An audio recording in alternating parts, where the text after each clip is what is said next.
The government is clear in triggering Article 50. Is the UK poised to be broken up with Scotland seeking to Brexit the UK, the Union? But aren't they doing the same as what Brexit for the UK is doing? Doctors and professionals leaving the UK because of Brexit. Should Asia and the Commonwealth, the Caribbean, be seeking to fill the gap? Or will it be a brain drain? Government has made a U-turn with the NI's increase. Is the lady for turning? We once had a Prime Minister who said that the lady's not for turning. My goodness. Isn't it welcome that the Prime Minister today has admitted she is for turning with her screeching, embarrassing U-turn on national insurance?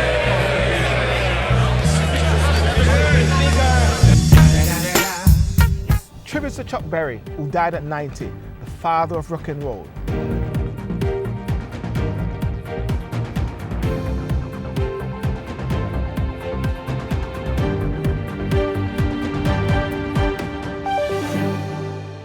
Ladies and gentlemen, welcome to In Review. As we stand outside the Mother of Parliament, Westminster, I'm joined by one of our regular guests on the Silburn Show, Mr. Audie Cummings, who is one of our regular. And Audie, how are you, sir? Fantastic, Silburn. It's a lovely day, isn't it? Oh, it's awesome. Audie, please tell us, what do you do again, Audie? Certainly, I'm managing consultant for my own practice. Yes. But I'm accredited by the Institute of Independent Business, one of the big practices in the world, 47 different countries. Yes. And just here to be a part of the flavour. Fantastic, fantastic. And what the flavour is? Brexit? Oh, well, this is the one. well, ladies and gentlemen, this show is strictly around Brexit. It was a Brexit special because, of course, as you know, the government, Theresa May, has actually now got the full assent to trigger Article 50. Audie, is this a momentous week? Oh, it's highly historical for innumerable amount of points. I mean, firstly, in terms of the way in which we've been able to have gone through all of the changes politically, globally, to be at this particular point, that we almost felt a roller coaster that it wouldn't happen. Yes. But it's significant. It's going to have business impact. Yes. It's going to have many impacts on many different levels. Yes. Economic impacts, of course, in terms of trade. And also even theological impacts as well. Yes, it's very interesting because I was listening to the news this morning and people were talking about that. Is this a negative moment or is it a positive moment? Persons who were normally Remainers are now saying they would vote Brexit if anything happens. You've got the Lib Dem leaders saying they're actually in the process of still trying to block this. But that's it? I mean, the bell is now ringing, Big Ben. Is that saying that's it, it's over? Oh, wow. What a symbolic and auditory moment. Yeah. So on, I mean, me personally, concerning, all these variables in terms of Brexit and how long it's taken us to get here, we can clearly see anybody who's in and out in terms of politics, the pressure that's on. But more importantly, those, as you stated before, who would have voted to exit or to remain, we see that fluctuating. Because I believe as we become closer to the reality, it's very clear that variables that wouldn't have been considered are becoming very clear. And the impact domestically, business-wise, is going to impact everybody, even externally, in terms of who within the EU we would now be exiting in one relationship. Now, now let's go back a bit before the House of Lords actually approved the bill and then went to the Royal Assent. Do you believe that the House of Lords that they got a call or someone say, listen guys, just behave yourself, you know what I mean? Let this go through. And also the question was, should the House of Lords be abolished? Because we were saying, if the House of Lords is not actually adhering to the will of the people, where the majority of the public voted Brexit, if they went against it, what would that be for the role of the House of Lords? Yeah, sure. My memory in terms of the House of Lords has always been a check on... Carefully, because we're standing right behind there. Oh, indeed. But the House of Lords has always been a check on the House of Commons. And of course, Parliament means people talking. And this is really the birth of and the seat of democracy. Yes. And in terms of the House of Lords, it would always have, in terms of their theological approach, their political science approach to the implications, in terms of keeping elements in terms of the stability politically, because of course it's change. But change is inevitable, Silborn. And I think that in terms of the House of Lords, I think it probably, me personally, I believe that it validates it. And I would even be quite confident to think objectively that the House of Lords is validated as a check. And it would be a substantive in terms of democracy. So in a way, the House of Lords has a fundamental role to play. as a check and balances with the House of Commons and everything. They're like the fathers or mothers of the Parliament, if anything. These are persons who went through the House of Commons, if anything. They are now in that position where they can scrutinize. Some people also, particularly under Blair's actual prime ministership, he made decisions whereby people who had privileged peer positions would have been changed, and some would also argue that the integration and the introduction of what Blair did brought more democracy to the House of Lords. But certainly it's good to have that checks and balances. But then the theological argument is that the actual numerical way of looking at the majority wins over the minority wouldn't always sit theologically, because it's also about principle and morality. And where England now is certainly a country that is more about the philosophical approach, and it had been prior to 2000 more about the morality approach. Now let's move on a bit further to Scotland now. As you know, Nicola Sturgeon, on a key moment, on a key day, she actually said they're going to go for a referendum for part 2 for Scotland. I mean, I was saying in my opening also, isn't what Nicola Sturgeon doing the same thing as what the UK is doing in Brexiting? UK want to Brexit the EU, Scotland want to Brexit the UK. Right, yeah. I see you got a point. Yeah, I think that's really succinct. Yeah. That's really highly abstract. Because of course, we all know since 1500s, and in terms of Scotland and the relationship between England, that there's an innumerable amount of voices that you would need to balance. And Scotland within its own right, you know, not just since Hadrian's Wall in terms of the divide between England and Scotland, but it's got its independence in its own right, its own culture. And the fact that it's together, you've got that sort of tension. So one would argue that there has to be that tension for her to really be representative of the Scottish voice. But every time I see the Scottish argument, I think of Braveheart, with the movie with Mel Gibson. Actually, there's always this sort of animosity between the UK or the English and the Scottish. But Nicola Sturgeon, Alex Salmond, are they actually being the voice of Scotland, or just simply on a mandate to really get out of? I mean, that's an SNP focal policy. Every opportunity they get.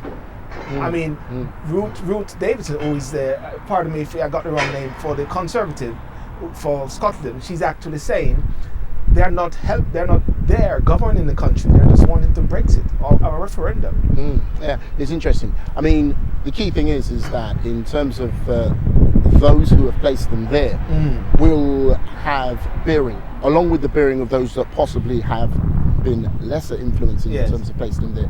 But the key thing is that, as we stated even at the outset of this interview, we're at a historical time. Pressure's on. Happens only I mean, England's only ever been a part of the EU for the last 44 years.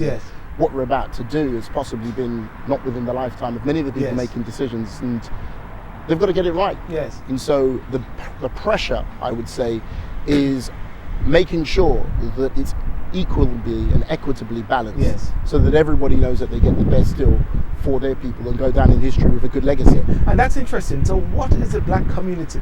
What is the voice? What is the thinking of the black community regarding all of this? Are we sitting on the sidelines? I mean, we came out here today because I said, let us stand right there at the pinnacle of power, the representative power, to what are the views? What are the black people saying? What are the black community saying about this? Very good question. I mean, in terms of being somebody that's born here in the UK and looking at these changes that are taking place. And when my parents came from Jamaica, and the aspirations that they had for me and for themselves, it's significant. I mean, obviously we're standing here right by the seat of power, overlooking Oliver Cromwell. And I mention him because, of course, he was a Puritan and had a very religious approach to matters, and was probably one of our own protectorates in terms of not being of the blood since Charles I. But I say in terms of the black community, is that we are, I don't know, my view is that we're the silent giants in God, because we're there integrated into history if we know our history.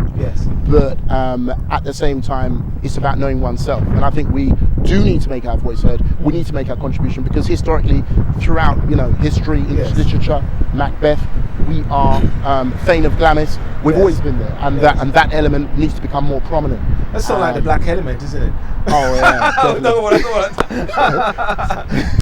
it's crucial, because it's something that I always bring up this topic at each time people who follow me about Brexit, about Trump, about key things that normally we are not talked to about. Yes. Because if you see the news, normally if it's a knife crime, normally if it is things regarding black mental health issues, but when it comes on to key issues like these, sometimes our voice is not heard, and that's one of the reasons why I want our voice heard. Because Absolutely. Because the other thing, Audie, is that they are saying that doctors, professionals, nurses are already leaving or planning to leave the UK back to Europe because they don't feel welcome. I say, should the Commonwealth, should Asian places like Cuba start positioning themselves to take advantage of any fallout? People are saying, no, that's going to be a brain drain on the Commonwealth. What's your thoughts on that? Is that something as the Caribbean Commonwealth should be thinking about?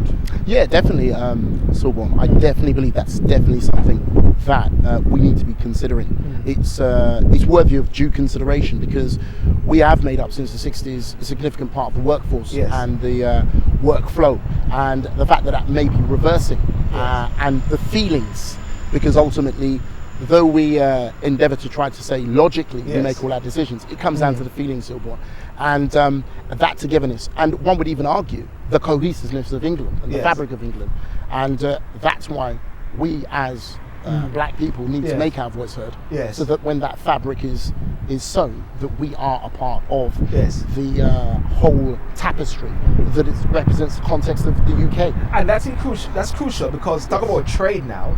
I mean, the Prime Minister went to Turkey, went to the States, went to Asia, India as well, trying to secure trade deals. Shouldn't CARICOM then as a bloc at this time, like with Jamaica with the Growth Economic Council, be thinking about somehow making sure that we're at that table as well? Yes. Oh, indeed. And of course, because that table, of course, we are representative and we are significant. But also that significant comes from within, as well as something that's recognised throughout. And I think we've got to make every effort to have our voice heard, not just for us, but for those of us that are also going to benefit from our perspective, that will enable history to be made. And it's been good for our viewers as well. If you write in and let us know what your thoughts about the Commonwealth, Caribbean, CARICOM, Asia, filling in those gaps by European nurses and doctors leaving the UK. But why are they leaving, Audie? We haven't Brexit yet. We're not Brexit yet. I mean, are we Brexit yet, Audie? No, this is it. We're still sort of coming up to the end of the month. And the most important thing is that the Prime Minister is trying to secure deals. Well, I think, when we talk about trade and the securing of deals, though we haven't Brexit, it's about even the little hint of what we discussed in terms of Scotland. It's about making sure that you can still get the best deal for your representatives, those who have placed you where you are, so that in history you go down not as a real daker, the deal breaker, but the deal maker. I like that. That's it. I like that. We need to be deal makers. Deal makers, not breakers. And guess what? Now, the other bit now, a key one, the lady, there was a U-turn. The NIS, right? The government made this momentous decision with the Chancellor to actually increase NIS for private sector. And then they made a U-turn by a government going against their policy manifesto. That shows a lack of trust in the government. But then by a government actually recognizing that they broke their manifesto policy and revert back to the original, is that saying the government is listening or they were embarrassed? Very good question.